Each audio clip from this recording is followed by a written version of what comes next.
하루 종일 많이 더우셨죠?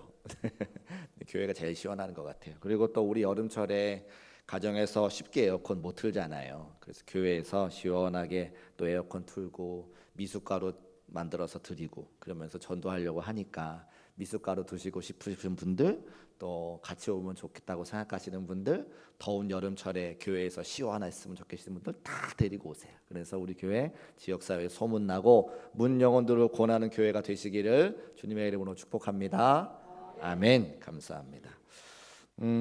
광고 한 가지 말씀드리겠습니다. 이제 지난 5월 달 첫째 주부터인가요? 저희가 전도 훈련 받으러 가기 시작했는데 이제 내일까지 이제 가려고 합니다. 그래서 전도 신청하시고 훈련 받으셨던 분들 내일도 변함없이 6시 10분에 아니 9시 10분에 모여서 출발하게 되니까 확인해서 오시고요. 그다음에 토요일 날 우리 어르신 소풍 신청 많은 분 해주셨는데 9시에 정확하게 출발합니다. 제가 보니까 우리 중국교회가 여러 가지 잘하는 것들이 많은데 시간을 너무 잘 지키세요. 그래서 다른 교회들은 그렇지 않거든요. 중국교회 너무 시간 잘 지켜주셔서 감사하고 9시에 딱 출발합니다. 그래서 토요일이기 때문에 아마 조금 더 시간이 더 오며 가며 걸릴 것 같은데 그런 시간 감안해서 저녁 늦지 않게 돌아오려고 하니까 신청해 주신 분들 함께 시간 맞춰서 참여해 주시기를 이제 부탁을 드립니다. 오늘 말씀 마태복음 25장 14절부터 30절까지 말씀 함께 읽었는데요. 우리 성도님들께서 많이 설교를 들었던 내용 또 잘 알고 있는 내용은 사실은 집중하기가 좀 어렵습니다. 그동안 내가 이 본문 잘 알아, 내가 이 말씀 많이 들었어 이렇게 하면 옛날에 들었던 말씀이니까 내가 알고 있는 말씀이니까 그것 때문에 오히려 은혜 받는데 회방되는 경우가 많은 것 같아요. 제가 어떻게 잘 아느냐? 제가 그렇거든요. 그래서 우리 목사님들께서 재미난 이야기로 목사님들 앉아 계신 데 가서 설교하는 게 제일 어렵다 그래요. 왜냐하면 목사님들은 다 알고 계시기 때문에 목사님들 앉아 계신 자리에 설교하는 게 가장 힘들어요. 근데 마찬가지로 우리 성도님들이 이 말씀 너무나 잘 아시죠? 달란트 비유라고 알고 계시고 또 착하고 충성된 종 혹은 악하고 게으른 종 이런 내용의 말씀들을 많이 들어보셨을 겁니다. 그런데 그렇기 때문에 우리가 잘 알고 있는 본문일수록 하나님의 정확한 의도를 깨닫지 못할 때가 많이 있는데 그래서 제가 수요일마다 예수님의 비유라고 하는 제목을 가지고 하나님의 말씀을 조금 더 깊이 전하려고 하는 중입니다. 오늘도 달란트 비유 또 착하고 충성된 종 악하고 게으른 종이라고 하는 말씀을 익히 많이 들었지만 오늘만 주시는 하나님의 특별한 은혜가 있으니까 이 말씀 함께 나누고 우리 각자에게 주시는 하나님의 은혜가 충만하여 돌아갈 수 있는 저와 여러분 되시기를 주님의 이름으로 축복합니다. 오늘 말씀 보니까 14절 말씀 화면에 올려주시고 우리 같이 한번 읽어보겠습니다. 14절 말씀 함께 읽습니다. 시작. 또 어떤 사람이 타국에 갈 때에 그 종들을 불러 자기 소유를 맡김과 같으니. 아멘. 우리가 이미 먼저 알고 있는 게 있죠. 어떤 사람은 누구입니까? 우리가 주인으로 말하는 어떤 사람은 바로 하나님을 의미합니다. 종들은 하나님의 백성들, 우리가 오늘 함께 이 자리에 나와서 말씀 듣고 신앙생활 같이 하는 하나님의 자녀들을 의미하죠. 그러니까 하나님께서 하나님의 자녀들을 불러서 하나님의 소유를 맡겨주셨다라고 기록하고 있습니다. 여기서 맡기다라고 하는 단어가 중요한데 파라디노미라고 하는 단어가 쓰거든요. 한번 유식해져 볼까요? 파라디노미. 네, 적어 놓으세요. 성경에 적어 놓으시고 유식한 척 하시면 돼요. 파라디노미. 이 무슨 말이냐면 위탁하다, 위임하다, 부탁하다라고 하는 거예요. 하나님의 것을 우리 사랑하는 성도들에게 위임하고 부탁하셨다라고 하는 겁니다. 그러니까 이것은 주인의 소유를 완전히 이전하는 것이 아니라 임시적으로 이것을 활용할 수 있도록 부탁하시고 위임받았다고 하는 거예요. 주인께서 당신의 소유를 멀리 떠나는 중에 종들에게 맡겨주셨습니다. 그것은 내가 언젠가 다시 돌아올 것이라고 하는 것을 전제로 하는 거죠. 그러니까 완전히 우리에게 맡긴 것이 아니라 내가 언젠가 돌아올 테니 돌아올 때까지 너희가 맡아주어라 라고 하는 뜻일 겁니다. 그러면 그때 궁금한 게 있어요. 주인의 의도가 정확하게 무엇이냐? 하나님의 것을 내게 맡겨주셔서 그것 가지고 내가 이윤을 남기는 것을 원하시는 건지 아니면 안전하게 지켜 보호하는 것을 원하시는 건지 우리가 궁금하다고 하는 거죠. 그런데 이 질문에는 곧 이내 답을 할 수 있는 것이 만약에 안전하게 지키는 것을 원하셔서 당신의 것을 우리에게 맡겨주셨다면 종들에게 굳이 맡길 필요가 없습니다. 은행 같은 데 맡겨두면 안전하게 보관할 수 있는 사람에게 맡겨놓으면 이윤을 붙여주잖아요. 그러니까 굳이 종들에게 이것을 맡겨주신 것은 그것을 가지고 각자 열심히 일해서 남겨 어떤 소득을 추가적인 이익을 얻기를 원하는 주인의 의도가 있다고 하는 것을 알 수 있는 거죠. 그러니까 하나님께서 당신의 종들에게, 당신의 백성들에게 각자 재능대로 그것을 맡겨주셔서 이윤을 남길 수 있도록 만들어 주셨다는 거예요. 그 말씀이 15절에 기록이 되어져 있어요. 15절 말씀 화면에 올려두시고 같이 한번 읽어보겠습니다. 시작. 각각 그 재능대로 한 사람에게는 금 5달란트를, 한 사람에게는 2달란트를, 한 사람에게는 1달란트를 주고 떠났더니. 아멘.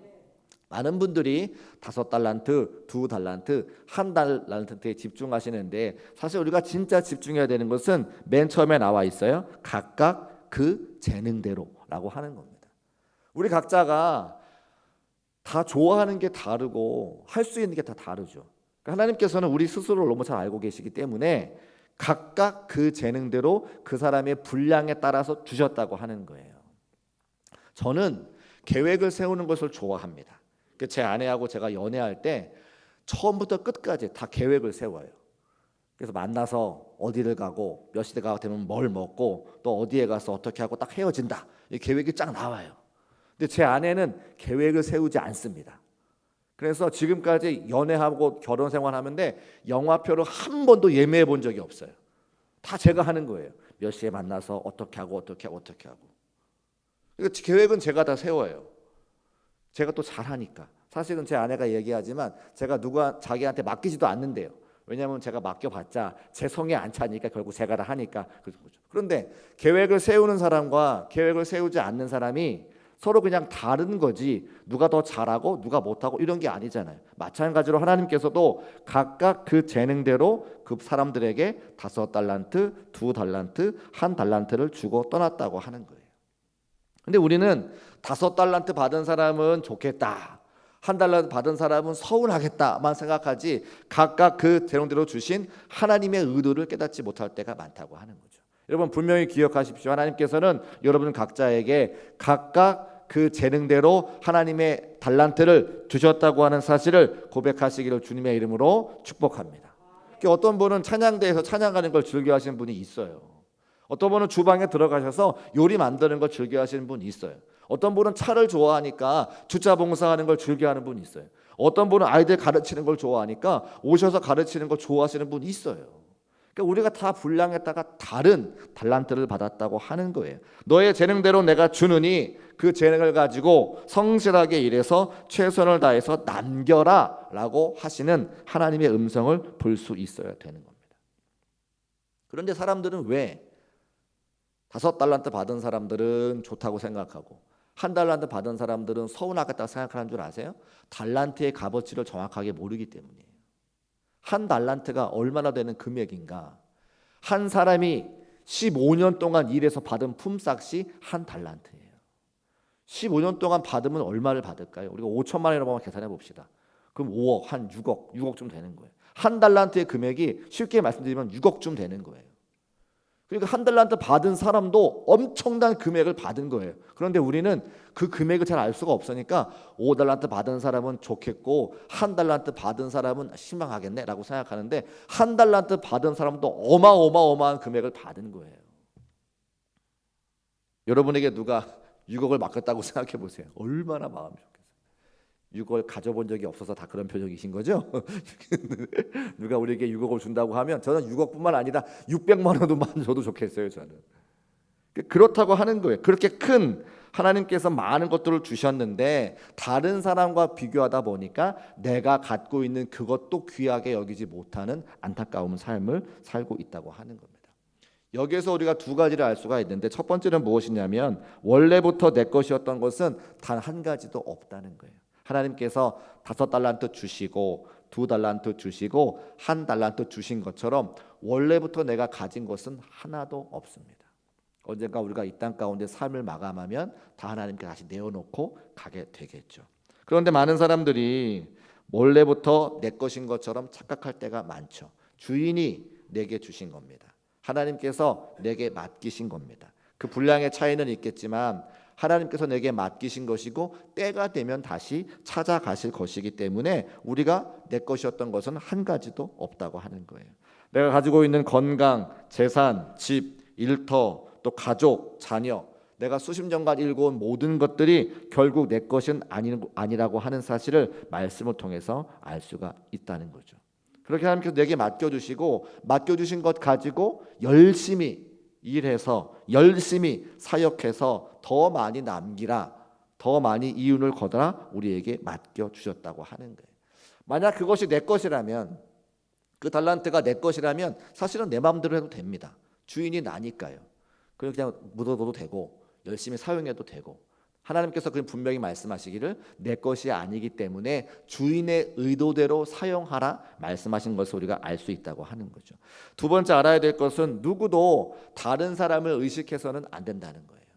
5달란트 받은 사람, 2달란트 받은 사람, 1달란트 받은 사람 비교해서 나는 왜 1달란트 주셨지? 저 사람은 왜 5개 주셨지? 이렇게 비교할 필요가 없다는 거예요. 하나님께서 우리 각자에게 각각 그 사람의 재능대로 주셨다고 하는 것을 기억한다면 지금 내게 허락하신 것이 가장 알맞다고 하는 것을 인정할 수 있는 믿음이 있으시기를 주님의 이름으로 축복합니다. 하나님께서 내게 그것이 필요하기 때문에 주신 거예요. 많은 것을 가져도 그것을 관리할 수 있는 능력이 없다면 다 놓쳐버리는 거예요.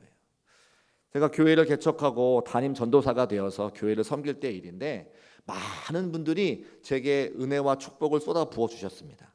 그런데 돕는 손길을 보내주신 거죠. 근데 제가 받을 만한 능력이 안 되니까 다 뒤로 흘려버리는 걸 제가 보게 되었어요. 우리가 감당할 만한 능력이 없는데 하나님께서 아무리 좋은 것을 쏟아 부어 주셔도 우리가 감당할 만한 것만 취하는 거예요. 여러분, 은행에 많이 돈이 있으면 뭐 할 겁니까? 내가 쓰고 내가 먹는 것만 내 것인 거지 은행에 있는 건 그냥 숫자에 불과한 거예요. 제 말이 틀렸나요? 은행에 돈이 아무리 많이 있어도 그 통장에 그냥 이렇게 숫자로만 기록이 되어 있고 내가 쓰지 않고 내가 먹지 않고 내가 입지 않으면 내 것이 아닌 거예요. 관계없는 거죠. 내가 쓰는 거, 내가 입는 거, 내가 내는 것만 내 것인 거예요. 근데 사람들은 은행에 있는 그것 가지고 야 많구나, 하나님이 도로 찾아가시면 내 것이 한 날이 반드시 온다고 하는 겁니다. 그러니까 1달란트 받은 사람, 2달란트 받은 사람, 5달란트 받은 사람 시기할 것 하나도 없고 내 믿음의 분량에 따라 내가 감당할 만한 분량에 따라 주신 그 하나님의 은혜를 기억하고 감사하며 찬송할 수 있는 저와 여러분 되시기를 주님의 이름으로 축복합니다. 성경에 보니까 그런 사람 한 사람이 나오다는 거예요. 예수님의 수제자였던 베드로가 다른 사람 보다가 자신의 신앙 다 잃어버릴 뻔한 적이 한 번 있습니다. 예수님께서 부활하신 이후에 낙향에서 물고기를 잡고 있는 베드로를 찾아가시죠. 또 제자 요한을 찾아가십니다. 그때 베드로가 마음이 몹시 힘들었어요. 왜 힘들었습니까? 예수님은 3번이나 부인했기 때문입니다. 그래서 고향에 가서 물고기를 잡고 있는데 밤새도록 이제 베드로가 물고기를 잡고 돌아왔을 때에 예수님께서 손수 식사를 지어 놓으시고 그 베드로를 먹이시잖아요. 그래서 지그시 물어보세요. 네가 나를 사랑하느냐? 네가 나를 사랑하느냐? 네가 나를 사랑하느냐? 그리고 내 양을 먹이라 사명을 주시죠. 베드로의 입장에서 얼마나 감격스러웠을까요? 내가 예수님 3번이나 부인했는데 그 예수님 만나볼 면목도 없는데 직접 찾아오시고 조반까지 지어서 먹여주시니 얼마나 베드로가 감격스러웠을까요? 근데 문득 베드로가 그때 하나님의 은혜만 생각하면 참 좋겠는데 옆에 있는 요한이 생각이 났어요. 나에게는 예수님의 양떼를 먹이라고 사명을 주셨는데 요한에게는 어떤 사명을 주실까? 이 생각이 나는 거예요.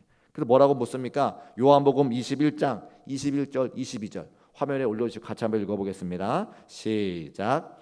이에 베드로가 그를 보고 예수께 여짜오되 주님, 이 사람은 어떻게 되겠사옵나이까? 예수께서 이르시되 내가 올 때까지 그를 머물게 하고자 할지라도 네가 무슨 상관이냐? 너는 나를 따르라 하시더라. 아멘. 무슨 말이에요? 베드로가 요한은 어떻게 됩니까? 예수님 이렇게 물어봤다는 거죠. 왜 요한이 신경 쓰였을까요? 요한은요, 예수님이 십자가를 돌아가실 때 끝까지 그 밑에 있었기 때문이에요.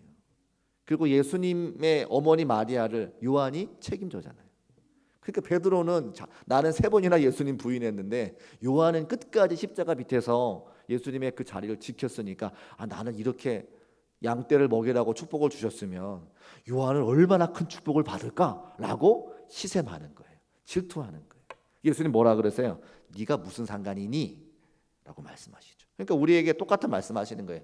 5달란트 받은 사람, 2달란트 받은 사람, 1달란트 받은 사람, 서로 상대방 생각하지 말고 너에게 주신 은혜가 너에게 족하니 하나님의 은혜를 기억하고 감사하며 찬송하라 말씀하고 있는 것이죠. 여러분, 여러분에게 주신 하나님의 은혜가 이미 충만한 것을 믿으시기를 주님의 이름으로 축복합니다. 5달란트 받으면 어떻고 2달란트 받으면 어때요? 1달란트 받으면 어때요? 내가 그것을 감당할 수 있기 때문에 내게 주신 것이죠. 이제 이 달란트를 받은 사람들이 어떻게 살아가야 되는가 말씀을 통해서 한번 확인해 보려고 하는데요. 우리 16절부터 18절까지 말씀 화면에 올려주시고 같이 한번 읽어봅니다. 시작.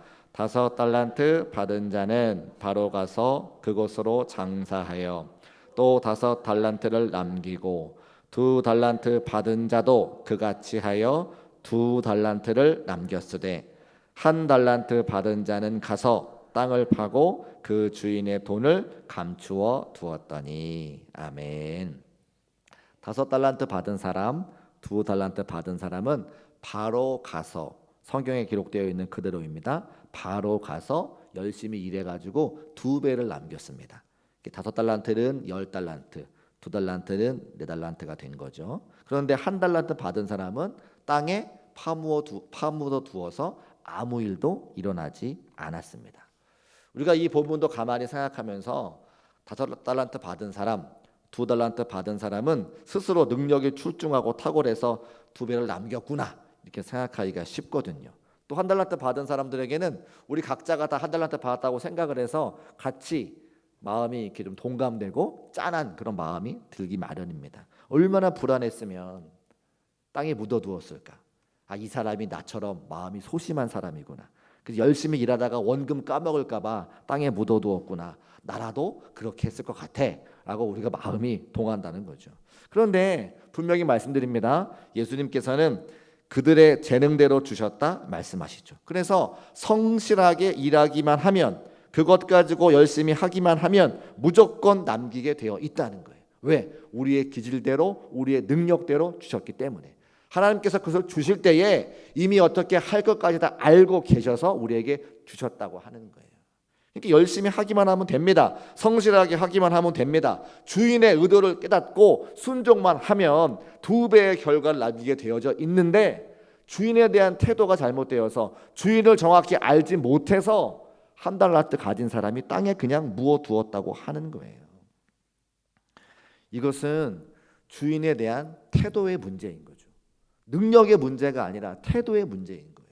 하나님을 잘 알지 못하니까, 주인의 의도를 잘 알지 못하니까, 지금까지 나와 함께 하셨던 그 주인이 누구인지 정확하게 알지 못하니까 그 의도대로 하지 못했기 때문에 남기지 못했다고 하는 거예요. 능력이 아니라 태도가 문제라고 하는 것을 오늘 본문이 정확하게 보여줍니다. 다시 16절 말씀을 같이 한번 읽어볼게요. 16절만 읽어봅니다. 시작. 5달란트 받은 자는 바로 가서 그곳으로 장사하여 또 5달란트를 남기고. 아멘. 바로 가서라고 할 때 그 가다라고 하는 단어가 포류테이스라고 하는 단어인데, 이것은 목표를 정하고 분명하게 열심히 앞으로 가다 이런 뜻이 있어요. 주인의 뜻에 목표를 정하고 그 주인의 뜻에 합당하게 살려고 열심히 달려갔다 이런 뜻이라고 하는 거예요. 또 2달란트 받은 사람도 마찬가지입니다. 18절 말씀 제가 읽어볼게요. 죄송합니다. 18절 말씀. 1달란트 받은 사람, 1달란트 받은 자는 가서 땅을 파고 그 주인의 돈을 감추어 두었더니. 여기도 가서라고 하는 단어가 나오잖아요. 그런데 위에 16절에 가서라고 하는 단어와 다른 단어가 쓰여져 있어요. 아펠톤이라고 하는 단어가 쓰여져 있는데, 이 마음을 돌리고 떠나다 이런 표현입니다. 그러니까 위에는 목표를 세우고 그 위를 달려가다라고 하는 가다인데, 아래에 있는 18절 말씀은 아펠톤이라는 단어를 등을 돌리고 반대로 떠나가다.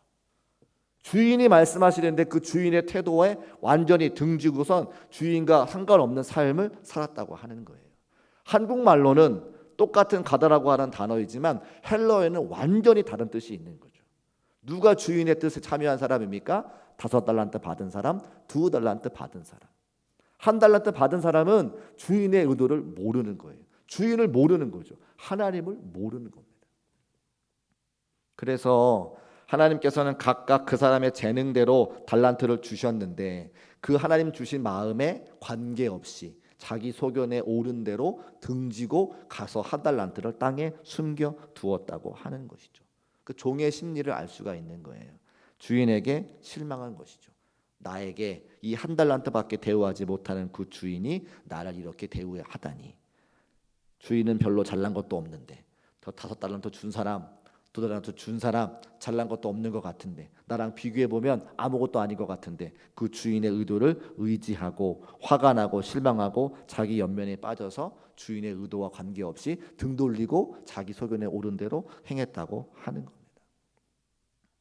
여러분, 그래서 우리 삶의 자리에 각자의 달란트를 주신 그 하나님 아버지의 마음과 중심을 깨닫는 것이 중요한데 하나님의 그 뜻을 깨달을 수 있는 우리 중국교회 모든 성도의 삶이 되시기를 주님의 이름으로 축복합니다. 이제 시간이 지났어요. 주인이 오실 때가 되었습니다. 19절 말씀에 보니까 오랜 후에 그 종들의 주인이 돌아와 그들과 결산한다라고 기록하고 있죠. 우리도 이 19절 말씀을 명심해야 됩니다. 우리가 언젠가 분명히 하나님께서 우리와 결산할 때가 온다는 거죠.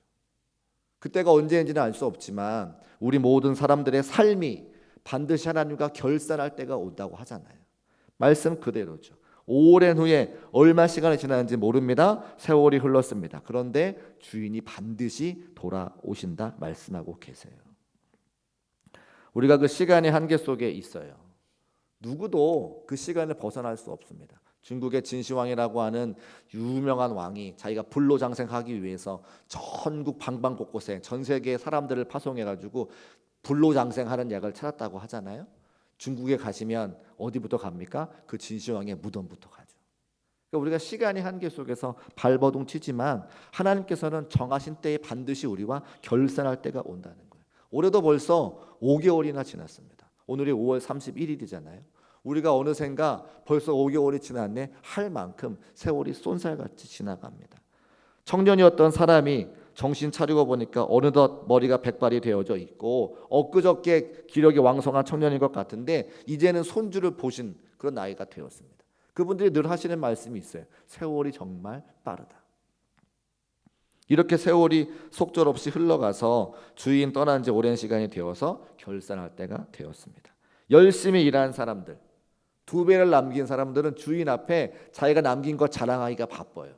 근데 1달란트 받은 사람은 땅속에 숨겨두었으니까 그 숨겨둔 핑계와 이유를 대기가 바쁜 거예요. 주인이 뭐라고 이야기합니까? 21절과 23절 말씀 동일하게 기록이 되어져 있어요. 글씨 한 대도 다르지 않게 동일하게 기록이 되어 있습니다. 우리 21절 말씀만 한 절만 읽어보겠습니다. 시작. 그 주인이 이르되 잘하였도다 착하고 충성된 종아 네가 적은 일에 충성하였음에 내가 많은 것을 네게 맡기리니 내 주인의 즐거움에 참여할지어다 하고. 아멘. 5달란트 받은 사람, 2달란트 받은 사람 한 글자도 틀리지 않고 똑같은 축복의 말씀을 하십니다. 작은 일에 충성한 너여 이 주인의 즐거움에 참여할지어다. 그런데 중요한 단어가 무엇이냐면 착하고 충성된 종아라고 기록하고 있죠. 능력이 많은 종아라고 말하지 않았어요. 충성된 종이라고 했어요. 충성이 무엇입니까? 마음이 나눠지지가 않는 거예요. 주인의 의도에 내 마음과 주인의 마음이 하나가 되어서 주인의 의도대로 내게 분량에 따라 달란트를 주신 그 주인의 의도대로 열심히 하여 충성한 거죠. 능력이 많고 적음에 있다는 게 아닙니다. 그러면 이제 1달란트 받은 사람의 핑계를 봐야 되지 않겠습니까? 24절과 25절 말씀입니다. 우리 화면에 올려두시고 24절과 25절 말씀 같이 한번 읽어보겠습니다. 24절, 25절. 없으면 제가 읽겠어요. 1달란트 받았던 자는 와서 이르되 주인이여 당신은 굳은 사람이라. 심지 않은 데서 거두고 해치지 않은 데서 모으는 줄을 내가 알았으므로 두려워하여 나가서 당신의 달란트를 땅에 감추어 두었었나이다. 보소서 당신의 것을 가지셨나이다. 당신은 굳은 사람이라. 주인의 의도와 이 한 달란트 땅에 묻어놓은 사람의 의도가 다르죠. 하나님은 굳은 사람이 아니신데, 하나님은 심지 않은 데서 거두시는 분이 아니신데 주인에 대해서 오해하고 있는 한 달란트 받은 사람의 말씀을 보게 됩니다. 여러분, 우리가 삶을 살아가면서 한 달란트 받았다고 생각되어지는 것은 주인의 의도를 모르기 때문에 그래요. 하나님께서 우리를 이 땅에 보내주시고 이 땅 가운데 우리에게 삶을 살아가게 하시는 그 뜻을 정확하게 알지 못하기 때문에 우리 마음에 서운한 감정도 생기고 하나님을 오해할 때가 많다는 거예요.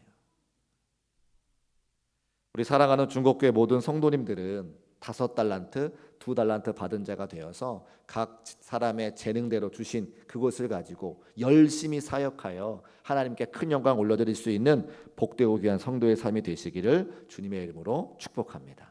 그리고 지금부터가 중요해요. 이제 다 눈을 뜨세요. 자, 저를 보세요. 지금부터가 제일 중요합니다. 여기까지는 여러분들이 많이 말씀을 들으셨기 때문에 아실 수 있는 내용이에요. 그런데 28절 말씀 보니까 하나님께서 재미난 말씀 한 가지 하시죠. 28절 말씀 아까 올려주셨는데 같이 한번 읽어보겠습니다. 큰 소리로 읽어보겠습니다. 시작. 그에게서 그 한 달란트를 빼앗아 10달란트 가진 자에게 주라. 아멘. 글씨 가만 올려주세요. 말씀. 한 달란트를 빼앗아서 10달란트 가진 자라고 말하고 있어요. 자, 원래 소유가 누구였겠죠? 달란트는 주인이 종들에게 준 겁니다. 원래 소유는 하나님 거였어요. 그러면 결산할 때가 되어서 이윤을 남겼으면 5개는 하나님께 돌려드리고 5개는 어떻게 해야 돼요? 혹시 하나님께서 은혜를 주시면 내가 가질 수 있죠. 만약에 이윤의 50%만 내놔라 그러면 7.5달란트를 하나님께 드리고 2.5달란트는 내가 가질 수 있는 거잖아요. 그래서 지금 뭐라 그래요? 10달란트 가진 자에게 주어라라고 말하는 거예요. 애초에 하나님께서 다 주셨는데 내가 열심히 해서 남긴 이윤까지 누구를 다시 주셨어요? 종들에게 다 주셨다는 거예요. 여기에 주인의 진짜 의도가 있습니다. 쉽게 말씀드리면 이런 거예요. 개척교회를 섬길 때에 제가 목회 현장에 나와 보니까 할 수 있는 게 아무것도 없었어요. 신학교에서 신학대학교 4년, 신학대학원 2년, 6년 동안 신학 공부를 했지만 교회 현장에 나와서 목회를 하려니까 아는 게 하나도 없는 거예요. 이렇게 해서는 안 되겠다 해서 부교육자 사역도 시작하게 되고 전국에 있는 세미나도 다니고 그때부터 막 공부를 하는 겁니다. 그때 하나님 참 원망 많이 했어요. 왜 저에게는 사람도 안 주시고 물질도 안 주시고 능력도 안 주시고 생각에 손을 얹어서 막 병든 자가 막 고침받으면 교회가 막 부흥할 것 같더라고요. 근데 그런 은혜는 저한테 주지 않으셨어요. 하나님 원망하면서 기도하면서 열심히 했어요. 그런데 그 지나온 세월들을 가만히 보니까 주인의 의도가 따로 있는 거예요. 교회가 그때 성장했으면 이단 교주가 됐을 겁니다. 능력도 없는 사람이, 기도도 하지 않는 사람이 교회의 사람들 막 모여가지고 막 부흥해봐요. 이단 돼요, 이단. 그런데 목회는 무릎 꿇고 하나님께 하는 것이라고 하는 것을 알려주시고 하나님이 도와주셔야 되는 것을 제가 그때 아니까 다른 데 눈 돌리지 아니하고 말씀, 전도, 기도 그것만 하는 거예요. 여기까지 오게 된 거죠. 그리고 쭉 지나온 삶을 보니까 그렇게 연단받고 훈련받았던 것이 다 하나님께서 가져가시는 것이 아니라 다 누구게 되는 거예요? 다 제게 되는 거예요. 찬양 인도도 하게 되고 말씀도 알게 되고 기도의 능력도 얻게 되고 성도님들과의 관계도 하게 되고 물론 부교육자 세월이 쉽지 않았습니다. 개척교회 시절이 쉽지 않았어요. 먹을 거 먹지 못하고 입을 거 입지 못했지만 그 모든 훈련의 과정을 통해서 그 모든 것이 다 누게 되는 거예요. 내게 되는 거예요. 내게. 그게 주인의 의도라고 하는 거예요. 사랑하는 자녀들을 부모님들이 어떻게 해서든 잘 키워주고 싶으시죠. 그래서 학원도 보내고 나이키 신발도 사주고 멋진 옷도 입히고 그런데요. 그런 친구들은 나중에 성장해서 어려운 일이 닥치면 그 어려운 문제를 해결하기가 참 힘들어요. 그런데 젊었을 때부터, 어렸을 때부터 부모의 많은 도움을 받지 못해서 스스로 이겨내려고 이렇게 저렇게 아둥바둥 살았던 사람은 어떠한 문제가 와도 스스로 해결할 수 능력이 생기는 걸 제가 보게 되는 거예요. 안 그렇습니까? 우리 한국 사회에 지금 한국 사회를 이만큼 이끌어왔던 분들은 워낙에 한국 사회가 힘들고 어려웠기 때문에 뭐만 하면 자기 힘 스스로 자기 손으로 일어나려고 아둥바둥 하다 보니까 뭐든지 다 잘하세요. 근데 그분들의 자녀들이 부모가 힘들었으니까 우리의 자녀들의 삶을 윤택하게 편안하게 해줘야 되겠다. 너는 공부만 해. 힘든 건 다 엄마 아빠가 할게. 그들이 지금 사회의 주역이 되었을 때에 힘들고 어려운 일을 만났을 때 온전하게 문제를 풀어가지 못하는 어려움들을 우리가 지금 경험하고 있다고 하는 거죠. 하나님의 원리는 정확합니다. 어려움의 순간에 힘들고 모진 순간에 그것을 가지고 몸부림칠 때 우리에게 실력이 생기고 능력이 생기고 하나님께서 그걸 다 우리에게 주신다고 하는 거예요. 5달란트 주셨지만 그래서 만족하는 것이 아니라 10달란트가 되어서 더 큰 사명 감당할 수 있도록 만드시는 은혜가 하나님의 은혜라고 하는 거예요.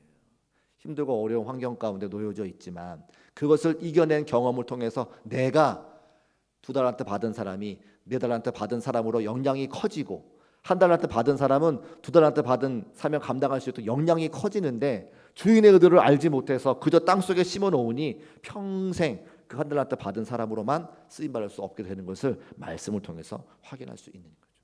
하나님의 의도는 10달란트 다 주고 싶어 하세요. 4달란트 다 주고 싶어 하세요.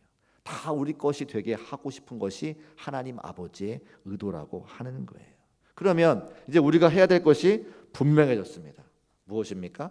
다른 사람 비교하지 말고 내게 주신 것 감사하면서 내게 주어진 삶의 자리에서 최선을 다해 주 앞에 순종하면서 나의 그릇을 크게 만들어 가는 것. 그것이 하나님께서 원하시는 우리 이 땅 가운데 성도들의 삶이라고 하는 거예요. 교회도 마찬가지죠. 처음에는 10가지 사명 감당했다라면 그 10가지 사명이 절대 쉽지 않습니다. 그것 때문에 울기도 하고요. 그것 때문에 무릎 꿇기도 하고요. 그것 때문에 다투기도 해요. 깨지기도 해요. 그런데 그런 일련의 과정들을 통해서 교회가 단단해지고 영적으로 충만해져서 10가지 감당하던 교회가 20가지 사역 감당할 수 있는 교회로 점점점 성장하는 것이죠. 그래서 교회가 더욱더 많은 사명 감당하고자 기도해야 되고 몸부림쳐야 되고 그 사명 감당할 때에 하나님께서 그 다음 걸 감당할 수 있는 능력과 은혜를 부어주시는 것을 믿고 오늘의 삶을 감당하는 것이 이 달란트 비유의 정확한 뜻이라고 하는 것을 말씀을 통해서 알게 주신다는 거예요. 5개월이 지났습니다. 우리 교회의 첫 번째 사명은 회복하는 거예요. 이 회복의 때를 지나서 부흥의 때로 나아가야 되죠. 그런데 회복의 은혜와 역사가 없이는 부흥할 수 없습니다. 제가 신방 다녀보니까 많은 분들이 마음에 상처가 있으시고 주저앉아 계시는 것들이 있어요. 그 제가 사과도 드려요, 용기도 드려요, 같이 격려도 해요, 기도도 하고 있어요. 왜 그렇습니까? 그 회복의 때를 하나님께서 주셨기 때문이에요. 금요일마다 많은 성도들이 눈물로 기도하고 있습니다. 고사리와 같은 아이들이 울면서 기도해요. 왜 그렇습니까? 하나님께서 은혜의 때를 주시는 거죠. 누군가 눈물 흘릴 때에 그 눈물이 전염되고 전파되어서 우리의 아픈 마음 감싸주시고 회복시켜 주셔서 부흥의 때를 준비하라 말씀하시는 것이 금요 기도의 시간에 느껴진다고 하는 거예요. 우리 목사님들이 모일 때마다 기도하잖아요. 통성으로. 그때마다 얼마나 우리가 뜨겁게 기도합니까? 하나님께서 우리로 하여금 1달란트 받았던 자가 2달란트 받게 하시고 2달란트 받았던 자가 4달란트 받게 하시는 은혜의 때를 준비하고 계시는데 우리가 무릎을 기반하면 우리가 기도하기만 하면 그 때를 이루어 가시겠다고 하는데 더욱더 열심히 기도해야 되지 않을까요? 달란트 비유를 통해서 마음의 감동이 되시는 대로 순종하시사 더 많은 일을 맡기시기 원하시는 우리 하나님 아버지의 마음을 기쁘게 해드릴 수 있는 중국교회 모든 성도의 삶이 되시기를 주님의 이름으로 축복합니다. 기도하겠습니다. 살아계신 아버지 하나님 감사합니다. 달란트 비유를 통해서 은혜의 말씀 더해주시고 마음 가운데 순종할 수 있는 감동 허락해 주시니 참으로 감사합니다. 많은 달란트를 맡겨주셔서 더 큰 사명 감당하게 하시는 하나님의 은혜와 또 계획하심을 알게 하셨사오니 말씀을 듣고 온전히 순종하여 사명 잘 감당하고 하나님을 기쁘시게 하는 우리 중국교회와 모든 성도님들의 삶이 될 수 있도록 도와주옵소서. 함께 하실 것을 믿고 감사드리며 거룩하신 예수 그리스도의 이름으로 축복하고 기도합니다. 아멘.